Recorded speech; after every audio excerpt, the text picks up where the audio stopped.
Hello everybody and welcome to your Calgary real estate market update for June.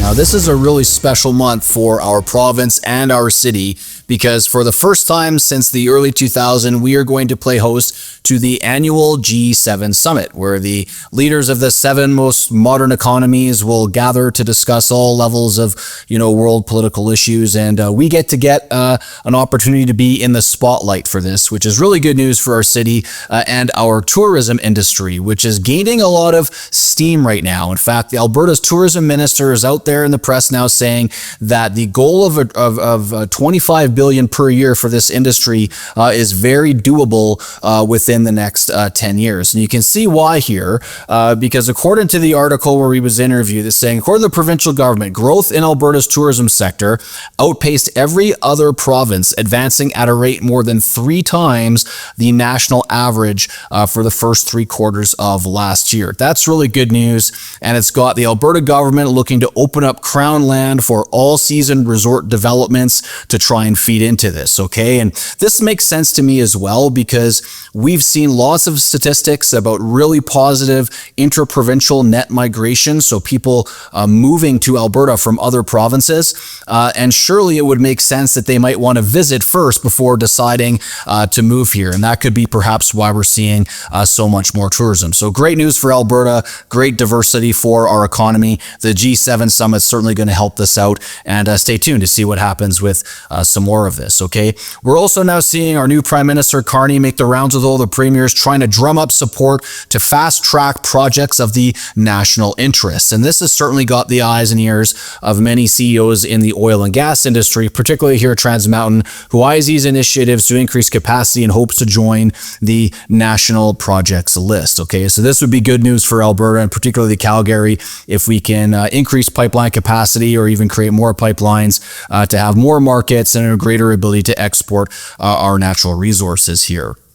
Now, on the not so good news side, we're also seeing stories now about billions of dollars in deferred maintenance that needs to be done here in Calgary. So this is, of course, off of the heels of the water main break that we had last year, where we had water restrictions for many weeks in the early summer months of last year. And so how are we going to pay for this? Is it going to be through increased taxes, or could we perhaps seek some funds from other orders of government, perhaps in exchange for accelerating the pace of development of units here? That's certainly, I think, a deal that would be worth exploring, and perhaps we'll see this story develop in the weeks and months to come. Now, Korea's just released a report recently where they're wanting to know, or the article's about, is it a buyer's market in Canada right now? And they say, well, it depends where you want to look. So they're using a statistic called the sales to new listings ratio, which is the amount of sales relative to new listings that are hitting the market. And if you look on this graph, the red dashed line represents a seller's market and the blue dashed line represents a buyer's market. And you can see here Calgary, third from the top, is right square in the middle of that, being in balanced market territory, whereas Montreal and Edmonton are solidly in seller's market territory, but Toronto and Vancouver are solidly in buyer's market territory. And so this theme that you can't be a generalist with respect to describing the national real estate market also exists in Calgary, which I'll come to here in a few minutes. But one of the reasons why Calgary is in a balanced market territory and not in the same position as Toronto or Vancouver is because of our relative affordability, okay? We are affordable. You can afford to buy here when you can't in other markets, and that's leading to lots of demand for our market. And according to CMHC, they say that Alberta is going to need 130,000 more housing units within the next 5 years to meet the demand created by so much in-migration in the last couple of years, all right? And what this is going to do is create the debate amongst city councils across the province about urban sprawl, where you can just open up new land and annex new land and start building where the land costs are really cheap because there's nothing on it right now, or densifying, right, and building up and not out in pre-existing communities, which is, of course, much more expensive to do, but doesn't draw on city resources to go and add the infrastructure necessary to open up new land around the city. So we may see see the federal government come in here and perhaps help out with some money to reduce the land costs, reduce the infrastructure costs, to hopefully see more units get built and maintain this affordability advantage that we have. Now, this graph is from the National Bank of Canada, and it's hot off the press, just a couple days old, and it really highlights just how affordable Calgary is relative to other major markets in the country. So if you look down the very bottom right over here, we're in gold in Calgary in first place, obviously, because it only costs about 40%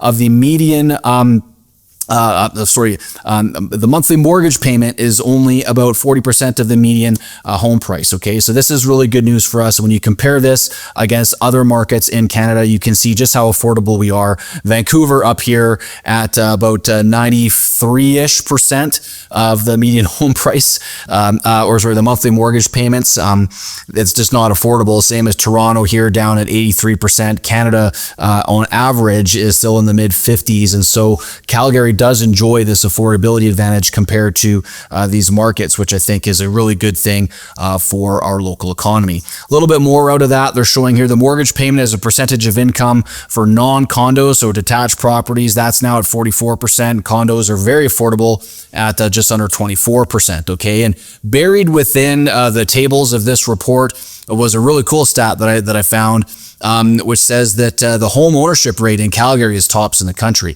So we've got 71% of people that are living in Calgary own their own home. So there's a real culture of home ownership here. And second place is a tie between Hamilton and Edmonton at 69%. Okay, so people that live in Calgary want to own real estate. People move here to own real estate because they're priced out of other markets in the country. And so maintaining our affordability advantage is really important. Okay, and this is also showing up in the rental market. So if you look over here on the right side of the graph, you can see the solid blue line is the monthly mortgage payment on a median price condo, where the red dashed line is the monthly rent for a similar size unit. And these are starting to converge now. All right, so for the same mortgage payment, you could be, or for the same as your rent payment, you could be making a mortgage payment and paying yourself about half of that payment as opposed to 100% to your landlord.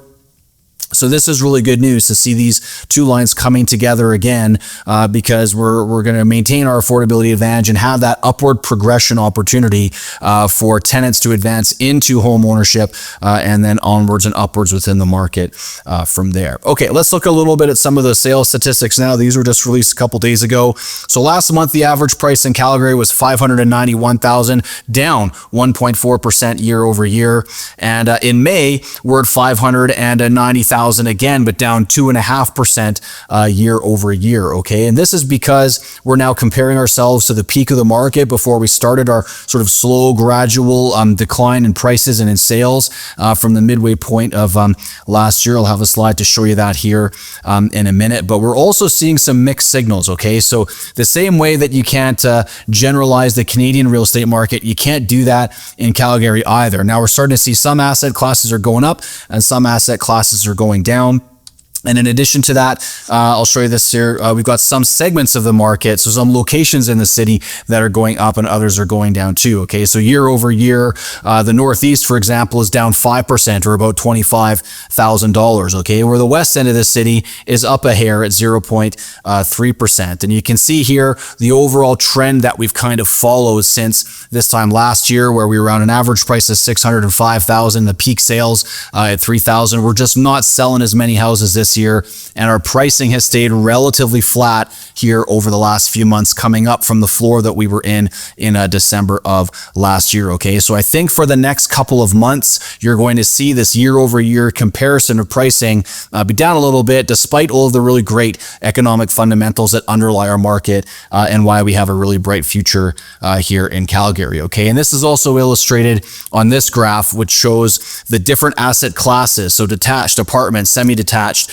row housing, and then all the different areas in the city for city center, northeast, and all that. So basically combining the two graphs I showed earlier, and you can see there's no real discernible trend here where we're kind of all over the place at different asset classes. So if you're a consumer in Calgary real estate, you really have to look at the area that you want to buy in. You have to look at the property type that you're shopping for and the price point that you think you're going to be in to see if you're in an area where there's going to be lots of competition from other other buyers and sellers, and what your experience is going to be like. Okay, so you need a good realtor for that, and I know just where you might be able to find one. All right, so mentioned earlier that there was a study done by Korea that wanted to talk about how balanced the market was as a buyer's or seller's market.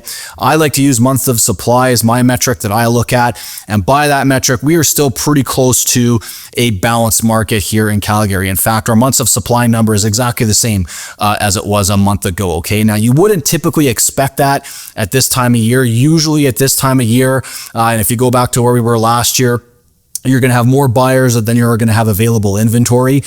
So it is a much different year, 2025, than we've had in years previous, but still a balanced market. And again, good for the overall health of our market to get in this state for a little while, because buyers can move here. They don't have to have this feeling that they're going to be competing with 10 other buyers for a piece of real estate. They can have some time to do their due diligence, and being able to do that is what makes it so people will put down roots and stay in communities rather than having to make rash decisions to feel like they have to buy something or it's going to be 10 grand more expensive next month. Okay, one trend we are seeing are apartment condos.